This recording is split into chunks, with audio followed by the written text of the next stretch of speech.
Bitcoin perd 9,12%, Ethereum perd 16,7%, 20,26% pour XRP, 9,4% pour le BNB, Jupiter moins 17%, moins 17% également pour Link, moins 14% pour Ondo, moins 20% pour AAV. Les prévisions sur l'ouverture des États-Unis sur les S&P 500 annoncent à l'heure actuelle une baisse de plus de 3%. Alors qu'est-ce qu'il se passe? Après avoir bien tenu le choc face au marché traditionnel en fin de semaine dernière, voilà que le marché crypto s'effondre à son tour. On a eu une cascade de liquidation absolument exceptionnelle. Ici, on a perdu 974 millions de dollars en long et au total, ça représente 1,1 milliard de dollars qui ont été liquidés sur les dernières 24 heures sur le marché crypto. Une whale qui avait engagé un long sur Ether a été liquidée de 106 millions de dollars malgré l'ajout de collatéral dans la journée d'hier. Idem pour une autre whale qui a perdu plus de 90 millions de dollars lorsque Ether a touché les 1564 dollars. On a une réaction en chaîne sur l'ensemble des marchés,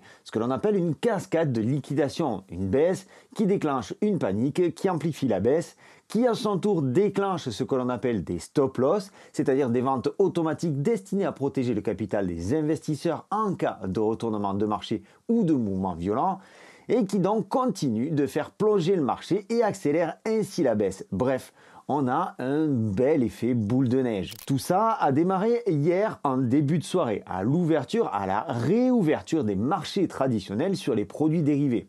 Et ça s'est intensifié sur l'ensemble des marchés asiatiques toute cette nuit. À minuit, le futur sur le S&P 500 perdait 4,5%. Faisant chuter alors le Bitcoin sous les 79 000 dollars. À 2 h du matin, le Japon suspendait la cotation du Nikkei après une chute de plus de 7%. Taïwan chutait de quasiment 10% dans le même laps de temps. Le Premier ministre japonais a annoncé tout de même vouloir rencontrer très rapidement le président Trump. Au sujet des droits de douane, on va revenir là-dessus. À 3 h du matin, c'est l'indice taïwanais qui disjonctait sous la pression vendeuse. Les cotations ont été suspendues, tandis que le marché chinois ouvrait en forte baisse de plus de 10%. Le crash le plus important pour l'Empire du Milieu depuis 2008. Alors je t'avoue que j'ai pas beaucoup dormi cette nuit, j'ai relayé la plupart des informations sur le canal Telegram. Aujourd'hui je te fais cette vidéo complémentaire. Si tu veux t'abonner au canal Telegram, je te laisse le lien en description. Et si jamais tu veux liker cette vidéo et t'abonner sur cette chaîne, tu peux cliquer par ici. Ça soutient énormément mon travail et je t'en remercie. On va essayer de se redonner un petit peu le sourire. La seule bonne nouvelle pour nous, c'est le pétrole qui plonge sous les 60 dollars. Une première depuis 4 ans. On va pouvoir voyager, on va pouvoir se déplacer moins cher.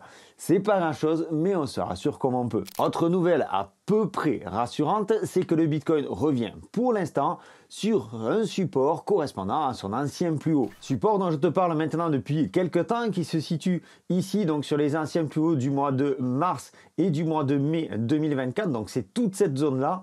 Et cette zone-là, il va falloir absolument la surveiller parce que si jamais elle est cassée à la baisse, eh bien on pourrait avoir ce que l'on appelle un retour en bear market.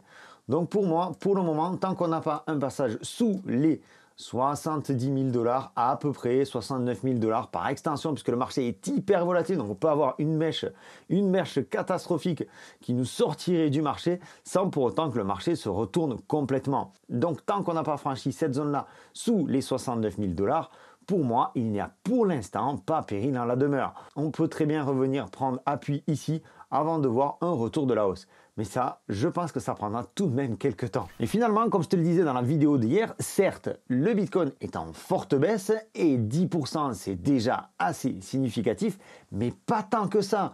On a souvent classé le Bitcoin comme étant un actif volatile et on aurait dû avoir un crash beaucoup plus important que ça. C'est peut-être quelque chose qui arrivera au cours de la journée et je ne sais pas de ton côté depuis combien de temps tu es dans la crypto, quelle est ton expérience, mais quand les marchés traditionnels dévissent comme ça, quand l'ensemble des marchés de la planète viennent à dévisser comme ça, en général, c'est de l'ordre de 15, 20, voire 25% en une seule journée de crash sur le Bitcoin. Je ne vais pas te dire que tout se passe bien et qu'on est dans le meilleur des mondes pour le moment, mais je trouve que Bitcoin est quand même relativement résilient face à la situation actuelle. Maintenant, il va quand même falloir aller trouver des explications. Alors pourquoi une telle baisse? Comme je te le disais, c'est parti de la réouverture des marchés traditionnels aujourd'hui et cette secousse était plus ou moins attendue. La peur a envahi les investisseurs en fin de semaine dernière après le discours de Trump au sujet des droits de douane et on a clôturé vendredi avec un Fear and Greed Index sur les marchés traditionnels à seulement 4%.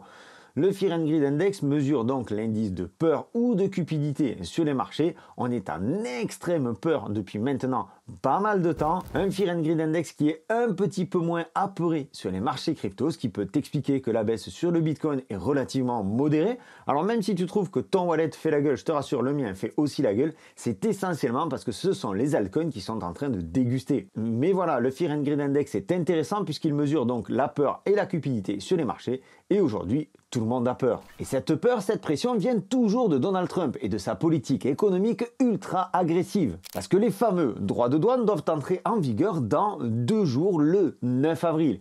Et derrière tout ça, son objectif principal, c'est d'amener la Fed, la Banque fédérale américaine, à réduire ses taux d'intérêt pour que derrière, lui puisse racheter la dette américaine qui arrive à échéance dans quelques semaines. Je ne vais pas revenir en détail sur tout ce que l'on a dit ici. Dans les grandes lignes, c'est à peu près ça. C'est un petit peu plus complexe, mais l'idée globale de Trump, c'est ça. Trump s'est d'ailleurs exprimé cette nuit au sujet du crash des marchés. Nous avons d'énormes déficits financiers avec la Chine, l'Union européenne et de nombreux autres pays. La seule façon de résoudre ce problème est avec des tarifs douaniers. Un jour, les gens réaliseront que les tarifs douaniers pour les États-Unis d'Amérique sont une très belle chose. Et il a ajouté, parfois, il faut prendre des médicaments pour soigner le mal. Alors lui, il pense que pour les États-Unis, c'est quelque chose de bien ou du moins de pas trop mal, mais pour l'ensemble de la planète, ça pourrait être totalement catastrophique. Et selon certains, Trump va trop loin. Beaucoup trop loin et beaucoup trop vite. Son ami de longue date, Ali Ackman, le géant des fonds spéculatifs, demande à Trump de mettre en pause les droits de douane pendant au moins 90 jours. Ackman prévient que sans un arrêt rapide de cette politique, l'Amérique pourrait connaître un hiver nucléaire économique qui anéantirait les investissements, provoquerait des licenciements massifs et plongerait le pays dans une récession sans précédent. Et il ajoute sur X quelque chose de particulièrement piquant. Le monde des affaires est un jeu de confiance. Le président est en train de perdre la confiance des chefs d'entreprise du monde entier. Les conséquences pour notre pays et les millions de citoyens qui l'ont soutenu, en particulier les consommateurs, etc., etc. Le président a l'occasion lundi de demander une pause et de prendre... Bref, il est en train de dire à Trump que ce dernier est en train de perdre la confiance de son électorat. Nintendo, Jaguar ou encore Land Rover ont cessé leurs exportations vers les États-Unis en raison des droits de douane. Ça peut faire sourire, mais ce sont des centaines de vendeurs, de mécaniciens, de commerciaux qui peuvent se retrouver au chômage dans les prochaines semaines. Et donc tout ça risque d'isoler Trump. C'est d'ailleurs le cas. Il a finalement réussi à isoler les États-Unis du monde entier. La Chine prend des mesures pour contrer les droits de douane avec des mesures de relance anticipées, c'est-à-dire une baisse des taux, c'est-à-dire à moyen terme un retour de l'inflation. La situation actuelle est toute proche de la situation de 2020 avec le crash du Covid. On a une économie qui est parfaitement bloquée et on n'a plus que la planche à billets pour la sauver. Alors est-ce qu'on est de retour en bear market? Eh bien cela va certainement dépendre que d'une seule chose. Oui, on peut regarder les graphiques qui nous donneront des indications, mais le véritable signal viendra de la Fed, la Banque fédérale américaine. Parce qu'aujourd'hui, plus personne n'a confiance en Trump. Il veut faire joujou avec les droits de douane, ok, qu'il le fasse. Certains pays lui ont donné raison, d'autres le feront certainement aussi. Mais la confiance globale est totalement perdue. Comme je te le disais, il va clairement trop loin. JP Morgan a d'ailleurs porté les risques de récession à plus de 60% pour les États-Unis pour cette année 2025. Et il y a donc de fortes chances que la Fed baisse les taux et que les États-Unis impriment du papier à tour de bras, ce qui provoquera alors une augmentation de tout le reste. Les produits du quotidien, les matières premières, mais aussi l'or ou encore le Bitcoin. Parce que ce qu'il faut comprendre, c'est que dans des cas comme demain ou dans les prochains jours, quand la Fed va baisser les taux, ce n'est pas l'or ou le Bitcoin qui prennent de la valeur, mais le dollar, toutes les autres monnaies qui finalement en perdent. Et ce sont tous ces gens qui sont en dehors des systèmes financiers qui perdent petit à petit de leur richesse. Goldman Sachs anticipe donc désormais une baisse des taux de la Fed de 130 points de base au total pour 2025, contre 105 points de base en fin de semaine dernière. La Banque de réserve d'Australie devrait procéder à 4 baisses de taux. Aujourd'hui, la suite n'est pas si simple à anticiper, mais on devrait être fixé assez rapidement. On est encore en négociation pour ces fameux droits de douane et de l'autre côté, tout le monde attend une réaction de la Fed et une hypothétique baisse des taux en urgence, c'est-à-dire avant la réunion de la Fed qui devait initialement se tenir au mois de mai 2025. Quoi qu'il en soit, nous évoluons aujourd'hui sur la corde raide et quoi qu'il en soit, la crise est importante et le mal est profond. Il faudra plusieurs semaines pour retrouver la confiance des investisseurs. Il ne sert donc à rien pour le moment de se précipiter sur certaines cryptos ou certaines actions, comme j'ai pu le voir ce matin, comme j'ai pu le lire sur certains messages.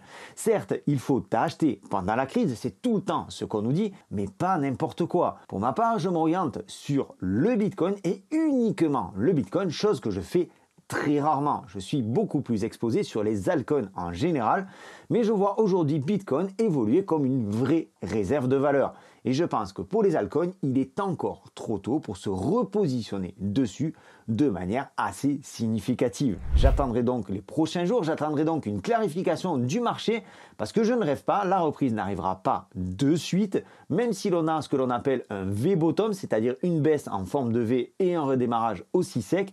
Le marché restera sous tension pendant encore quelques semaines, voire même quelques mois. C'était Sylvain, j'espère que cette vidéo faite dans l'urgence t'aura apporté des éléments de réponse sur la situation actuelle. Si elle t'a plu, je t'invite à lâcher un pouce bleu. Je t'invite également à t'abonner par ici pour ne rater aucun de mes futurs contenus.